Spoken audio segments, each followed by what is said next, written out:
kind of scary. Here for you tonight with a new way to protect yourself with a simple accessory for your smartphone.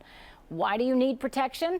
We've reported on recent cases of assaults at a variety of locations, like on walking paths and mall parking lots. And the most recent FBI statistics show the rate of violent crime in Columbus is slightly higher than the national average. Mike Jackson tonight, getting you answers on the latest self-defense tool. But does it work, Mike? Well, it's high technology meeting self-defense, Khalid and Cabot. If you're threatened and you have a smartphone, well, there's a Zap for that.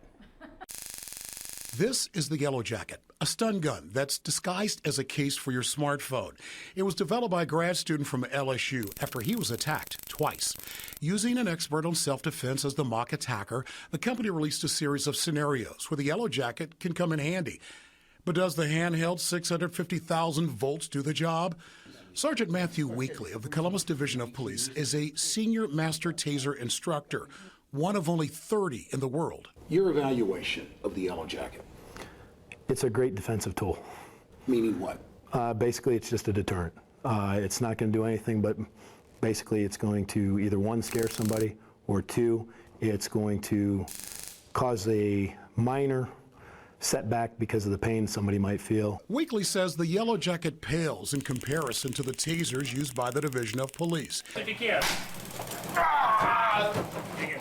Here's video of Sergeant Weekly taking a shot. Keep in mind, Weekly is 6'2", 300 pounds of muscle, and he is helpless. It actually has a system set so that it's going to incapacitate the person, whereas all the Yellow Jacket's going to do, it's just going to cause them some bodily harm. But the Yellow Jacket, a little more than a bee sting. Like I showed you earlier, 650,000 volts, and just a little painful, just a couple little marks on the hand. Not too bad. Now, if you ask me to do that to taser, this interview's over. Regardless of the power, it's the sound that gets your attention. Here's the sound of a taser.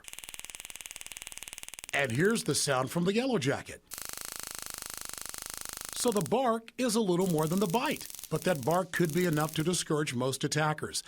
And with any self-defense tool, the user should always know of its potential drawbacks. First, the safety guard. It takes practice to quickly open it, and time is premium when you're attacked. If I'm sitting here talking, all of a sudden somebody sees it, you went to use it, and it gets taken back into my chest, back into my throat, anything like that, can be used against you very quick if you haven't trained for it or haven't practiced with it, or create that good muscle memory for yourself. Weekly says as a deterrent, Yellow Jacket answers the call, but this expert does suggest a citizen taser for added protection. Now, the stun gun case for the iPhone 4, it's about $50. iPhone 5 runs $129, and the iPhone 6, it is coming soon. Khalid and Cabot, 950,000 volts will be attached to that. Wow. Now that's serious. Oh, that makes some scary. noise. Yeah. Number one, that gets their attention. I imagine Exactly. if you put that on the cheek of your attacker, that he's maybe going to... You've sent a message, which gives you a time to actually escape. And of course, as Sergeant Weekly indicated, if you're looking for the ultimate self-defense, he suggests a citizen taser. Now, they're a little more expensive, about $700, but if you do use a taser in a self-defense situation and you drop it, then Taser will replace that unit for free. Again, that's $700. $129, this can get somebody off of you in a minute. Is that something you would buy for your daughters? Absolutely. Is it really? Yeah, I would. Is there a Droid version? I know this is iPhone here. The Droid is coming, and also for the Samsung as well, the Samsung Galaxy as well. Yeah. It was developed by a college student from LSU, him and his friend.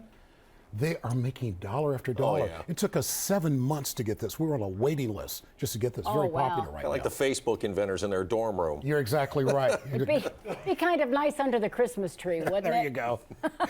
Thanks a lot, Mike. Yeah, thanks, Mike. Good seeing you.